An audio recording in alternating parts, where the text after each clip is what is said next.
نحمده ونصلي ونسلم على رسوله الكريم اما بعد فاعوذ بالله من الشيطان الرجيم بسم الله الرحمن الرحيم انا انزلناه في ليلة القدر وما أدراك ما ليلة القدر ليلة القدر خير من ألف شهر تنزل الملائكة والروح فيها بإذن ربهم من كل أمر سلام هي حتى مطلع الفجر آمنت بالله صدق الله مولانا العظیم. جزاک اللہ.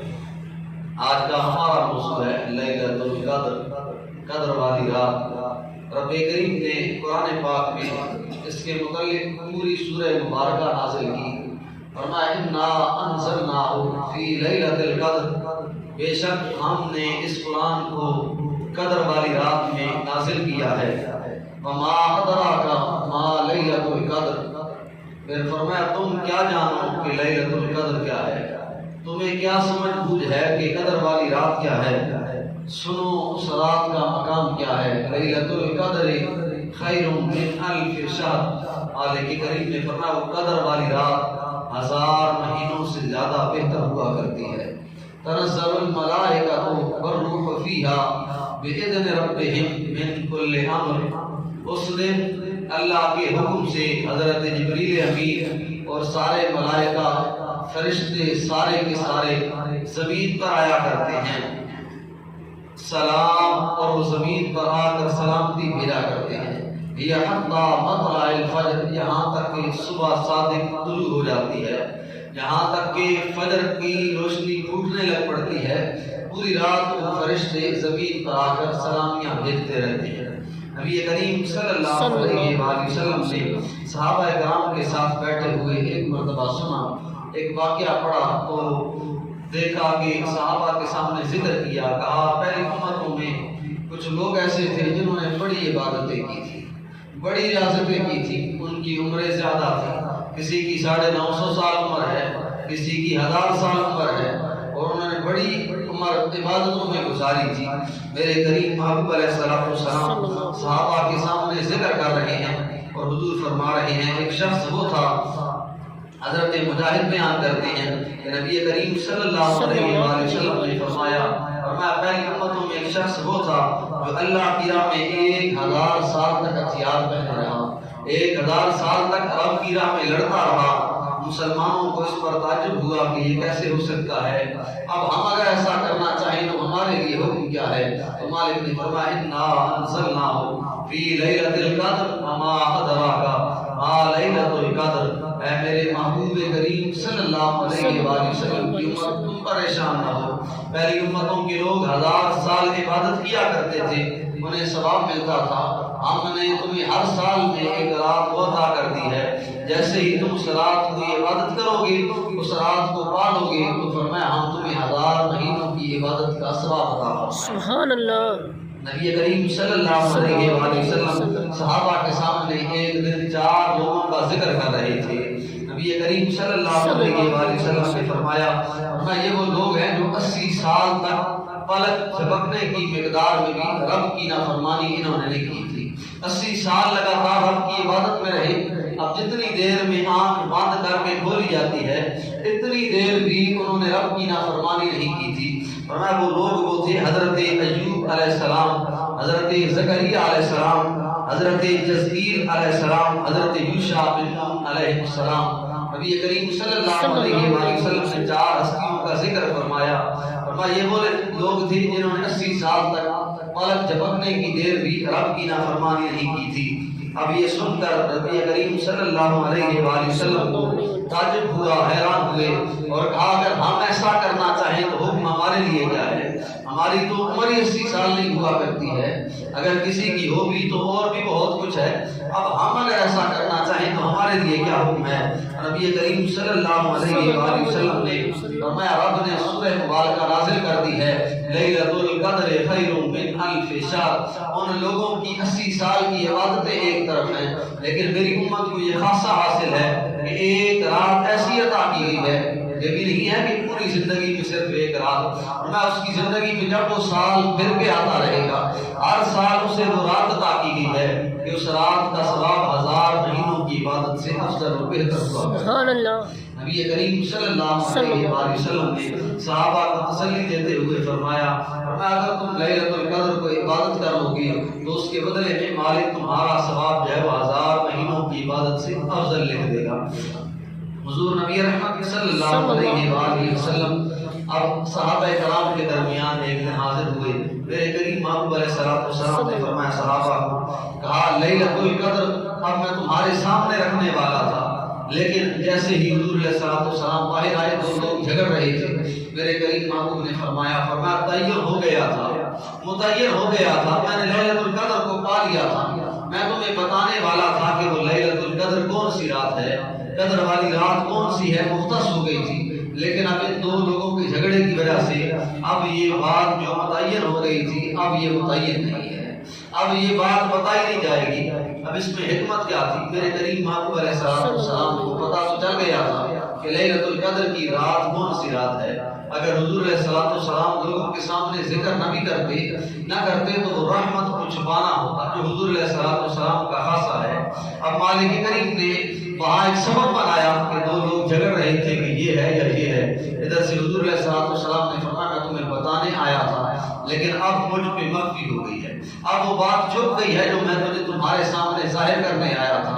تو یہاں محدثین نے ایک حکمت اور لکھی ہے کہ اگر مختص ہو جاتا کہ 27ویں کی رات ہی لیلۃ القدر ہے، اگر مختص ہو جاتا کہ 29ویں رات ہی لیلۃ القدر ہے تو فرمایا لوگ پھر اور راتوں کو عبادت نہ کرتے، ہر بندے کو جو پتا ہوتا کہ ایک ہی رات ہے جس میں ہم نے عبادت کرنی ہے، اب اس رات میں ہم لیلۃ القدر کو پا لیں گے تو پھر اور دن وہ عبادت کیوں کرتے۔ اب یہ مختص اس لیے نہیں کیا گیا ہے تاکہ لوگ ہر پاک رات میں 5 دن رب کی بارگاہ میں حاضر ہوتے رہیں، مالک کی بارگاہ میں عبادتیں کرتے رہیں، اور جتنی زیادہ عبادتیں کریں گے جس نے لیلۃ القدر کو پانا ہے، حاصل کرنا ہے، یقیناً وہ ہر پاک رات کو جاگے گا، ہر پاک رات کو عبادت کا کوئی نہ کوئی سبب بنائے گا، رب کریم کو یاد کرنے کا کوئی نہ کوئی ذریعہ بنائے گا۔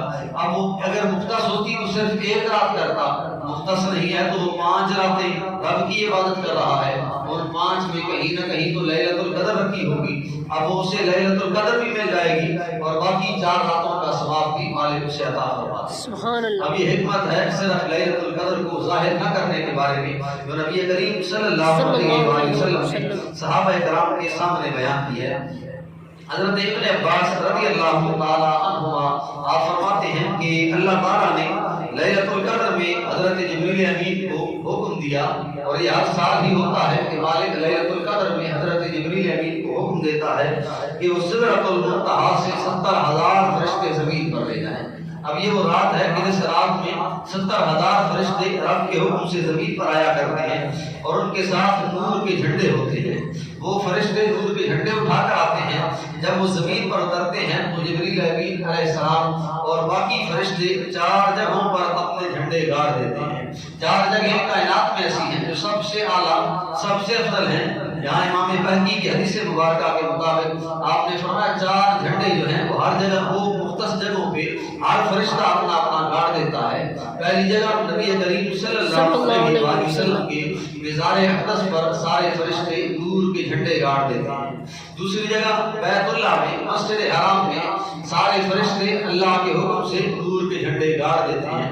تیسری جگہ مسجد اقصی میں رب کے حکم سے سارے فرشتے نور کے جھنڈے گاڑ دیتے ہیں، اور چوتھی جگہ طور سینا پر اللہ کے حکم سے سارے فرشتے نور کے جھنڈے گاڑ دیا کرتے ہیں۔ اب وہاں پہ نور کے جھنڈے گاڑنے کے بعد سارے فرشتے پھیل جایا کرتے ہیں، ہر ساری زمین پر پھیل جایا کرتے ہیں، جہاں جہاں لوگ لیلۃ القدر میں رب کی عبادت کے لیے بیٹھے ہوتے ہیں فرشتے وہیں پہ حاضر ہو جایا کرتے ہیں۔ اب ہمیں نظر تو نہیں آتے ہیں، لیکن رب کریم کے محبوب علیہ السلام کے فرمان کے مطابق جہاں جہاں بندے عبادت کر رہے ہوتے ہیں لیلۃ القدر میں فرشتے اس جگہ پہ آ جاتے ہیں۔ اب بندے نے ہاتھ اٹھائے ہیں، بندہ کہہ رہا ہے مالک کریم میرے رزق میں وسعت عطا فرما دے۔ اب کریم محبوب علیہ السلام نے فرمایا وہ تو آمین کہتا ہے کہ مالک میری دعا قبول فرما، ادھر سے ساتھ فرشتے بھی آمین کہتے ہیں مالک اس بندے کی دعا کو قبول فرما۔ بندہ مانگ رہا ہوتا ہے مالک میری پریشانیوں کو دور فرما دے، فرشتے جمع ہو کے کہتے ہیں مالک تیرا بندہ تجھے راضی کرنے کے لیے آیا ہے، اس کی دعا کو قبول فرما دے۔ دعا بندہ کرتا ہے اس کے بدلے میں فرشتے آمین کہا کرتے ہیں کہ مالک اپنے بندے کی دعا کو قبول فرما لے۔ نبی کریم صلی اللہ علیہ وسلم نے فرمایا ساری رات معمول یہی چلتا رہتا ہے، فرشتے دعا کہنے والوں کی دعا پر آمین کہتے رہتے ہیں اور جو لوگ عبادت کر رہے ہوتے ہیں ان پر سلامتیاں بھیجتے رہتے ہیں یہاں تک کہ فجر کا سورج طلوع ہوتا ہے۔ جبریل امین سارے فرشتوں کو اکٹھا کرتے ہیں، کہتے ہیں یا رحیل اے آؤ آ جاؤ اکٹھے ہو جاؤ چلو واپس چلیں۔ اب وہ سارے فرشتے جب اکٹھے ہوتے ہیں واپس جا رہے ہوتے ہیں، آسمان کے فرشتوں سے ملاقات ہوتی ہے تو آسمان کے فرشتے سوال کرتے ہیں کہ کہاں گئے تھے، کہاں سے ہو کے آ رہے ہو؟ تو وہ زمین پہ آنے والے فرشتے کہتے ہیں آج محمد صلی اللہ علیہ وآلہ وسلم کی امت کو لیلۃ القدر عطا کی گئی تھی، اس سلسلے میں ہم زمین پر گئے تھے۔ اب وہ فرشتے سوال کرتے ہیں انہیں کیا صلہ ملا ہے اس لیلۃ القدر کا؟ تو وہ فرشتے جو زمین سے ہو کر جا رہے ہوتے ہیں وہ کہتے ہیں سراب کے بدلے میں مالک کریم نے نیک لوگوں کی بخشش اور مغفرت فرما دی۔ سبحان اللہ۔ فرشتے پوچھتے ہیں نیک تو ٹھیک ہے ان کی بخشش ہو گئی ہے، گنہگاروں کا کیا حال ہے؟ وہ فرشتے کہتے ہیں جو گنہگار تھے آج انہوں نے بھی دعا مانگی ہے، انہوں نے بھی رب کا سہارا مانگا ہے، مالک نے ان کی شفاعت کو قبول فرما دیا ہے۔ یہ گنہگاروں کے لیے بھی بخشش والی رات ہے۔ بندہ آ جائے جو سارا سال بھولا رہا ہے، رب کی بارگاہ میں کبھی حاضر نہیں ہوا ہے، لیکن آ جائے اس لمحے بھی وہ کسی دنیا دار کے در میں نہیں آ رہا ہے، وہ کسی ایسے بندے کے در میں نہیں آ رہا ہے جو اسے گلا دے گا، کسی ایسی ذات کی بارگاہ میں نہیں آ رہا ہے جو آگے سے یہ کہے گی کہ تو پورا سال نہیں آیا۔ وہ آئے گا تو اپنے مالک کے دروازے پہ آئے گا، اور اگر وہ آ گیا ہے تو فرشتوں کی دعا میں آمین کا بھی سبب بنے گا۔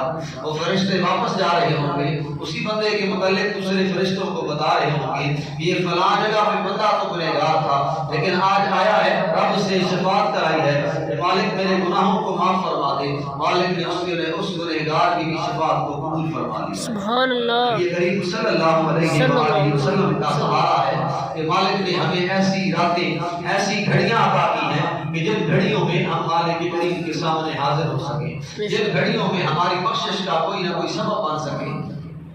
اب بات محدثین کا اس بات پر بھی اتفاق ہے کہ لیلۃ القدر جو ہے وہ 27ویں رات کو ہوا کرتی ہے، جو آج والی رات ہے 26واں روزہ ہے، 27ویں رات ہے۔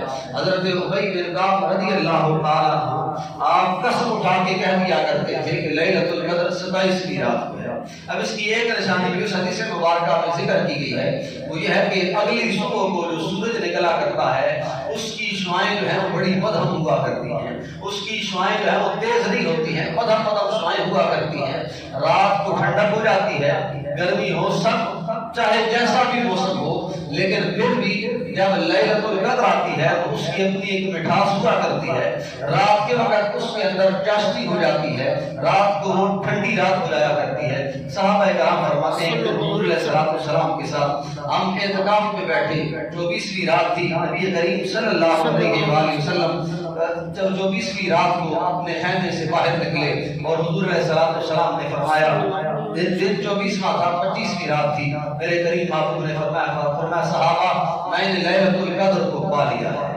بعض محدثین کا یہ بھی قول ہے کہ 27ویں لیلۃ القدر ہوا کرتی ہے، لیکن بعض کا یہ سہارا لیتے ہوئے اس حدیث مبارکہ کا یہ قول بھی ہے کہ 2 دن پہلے جو رات گزری ہے 24واں روزہ اور 25ویں رات، اس رات کو لیلۃ القدر ہوا کرتی ہے۔ نبی کریم صلی اللہ علیہ وآلہ وسلم نے صحابہ کو کہا صحابہ رب کے محبوب صلی اللہ علیہ وآلہ وسلم نے لیلۃ القدر کو پا لیا ہے۔ اب صحابہ فرماتے ہیں ہم دیکھ رہے تھے کوئی بادل نہیں تھا، کہیں بارش کا امکان نہیں تھا، لیکن ہلکی ہلکی بارش ہونا شروع ہو گئی، ہلکا ہلکا پانی ٹپکنا شروع ہو گیا، اور ہم جس مسجد میں نماز پڑھا کرتے تھے ان دنوں اس مسجد کی چھت پہ کھجور کے تنے بھی تھے۔ اب ہم نے دیکھا نماز کا وقت ہوا تو مسجد میں پانی اندر آنا شروع ہو گیا، کھجور کے تنوں سے ہو کر پانی مسجد میں آنا شروع ہو گیا۔ صحابہ فرماتے ہم جیسے سجدہ کرتے تھے ہم نے دیکھا کہ حضور علیہ السلام سجدہ اس حالت میں کر رہے ہیں کہ نیچے پانی بھی ہے۔ میرے کریم محبوب علیہ السلام سجدے میں گر گئے جیسے اشارہ اٹھایا تو ہم نے مٹی کے نشان حضور علیہ السلام کی ناک پہ ہم دیکھ رہے تھے۔ اس حالت میں میرے کریم محمد علیہ السلام نے سجدہ کیا ہے۔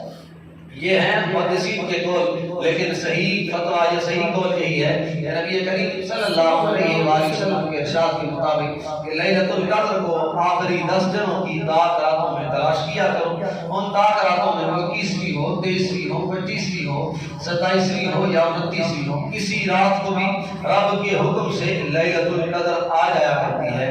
اب مالک کریم نے اس لیلۃ القدر کو اعزاز اس لیے عطا فرمایا ہے، اس لیے اس کو شرف عطا فرمایا ہے کیونکہ فرمایا انا انزلناہ فی لیلۃ القدر، ہم نے لیلۃ القدر میں قرآن کا نزول فرمایا ہے۔ تو جس رات میں قرآن کا نزول ہوا ہو اس رات کو رب کریم 1000 مہینوں سے بہتر قرار دیتا ہے۔ تو جس رات میں حضور علیہ السلام کا ظہور ہوا ہو کہ جن پر قرآن نازل ہو رہا ہے، تو یقیناً مراد محدثین کا اس بات میں بھی اتفاق ہے کہ قرآن کی کوئی آیت نہیں ہے، لیکن اس بات پر بھی محدثین کا اتفاق ہے کہ قرآن پاک جو حضور علیہ السلام پر نازل ہوا ہے، جس رات وہ آ رہا ہے اس رات کو 1000 مہینوں سے بہتر قرار دیا ہے۔ تو جن پر قرآن اتر رہا ہے، جس رات وہ پیدا ہوئے ہیں، وہ رات یقیناً لیلۃ القدر سے بھی افضل اور اعلیٰ ہوا ہے۔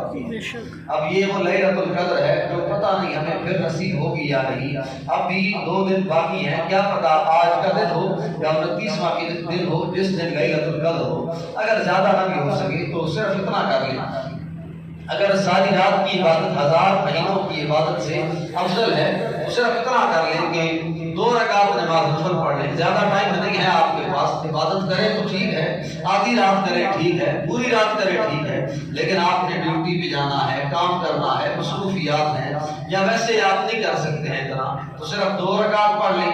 ویسے بھی رمضان میں 2 نفل پڑھنے کا ثواب 2 فرائض کے برابر ہوا کرتے ہیں، اور اگر وہ لیلۃ القدر ہو جس رات میں آپ نفل پڑھ رہے ہیں تو ان 2 نفلوں کا ثواب جہاں ایک رات کا ثواب 1000 مہینوں کے برابر ہے، وہاں 2 نفلوں کا ثواب آپ کو 80 سال کے نفلوں کے ثواب کے برابر عطا ہوتا ہے۔ سبحان اللہ۔ اور ثواب سے معروم نہ رہیں، رات کو ذکر کرتے رہیں، تھوڑا بہت پڑھتے رہیں، چارپائی پہ لیٹے سوچ کے کہ کیا پتہ آج ہی لیلۃ القدر ہو۔ اللہ کریم کی بارگاہ میں دعا ہے مالک عمل کی توفیق عطا فرمائے۔ آخر دعوانا الحمدللہ رب العالمین۔